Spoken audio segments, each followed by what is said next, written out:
Bueno, a mí prestaríame falar de la literatura infantil en asturiano. Pareceme que neste canal Arrebada que tenéis montado non soy a primeira persona que fala dello,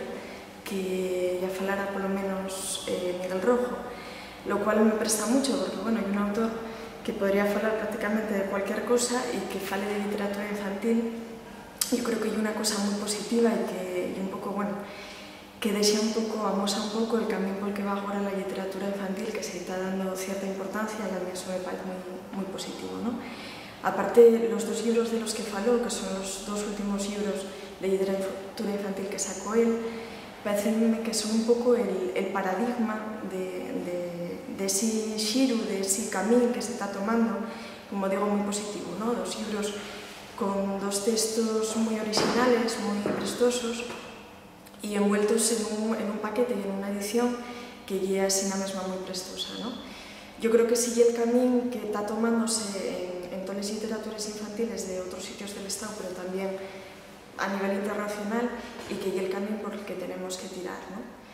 Yo pienso un poco, a lo mejor, lo que a mí me prestaba ayer cuando yo era niña, y por ejemplo, sí que me prestaba ayer cosas de literatura infantil en asturiano.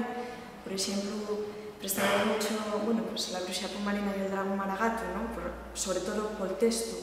por aquel dragón que echaba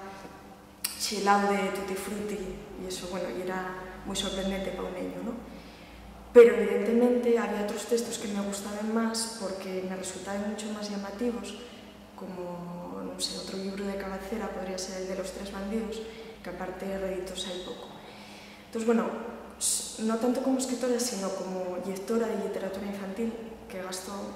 más cosas de las que debería en libros infantiles al año, pues parece que cuidar ese contexto, esas ilustraciones, esa edición,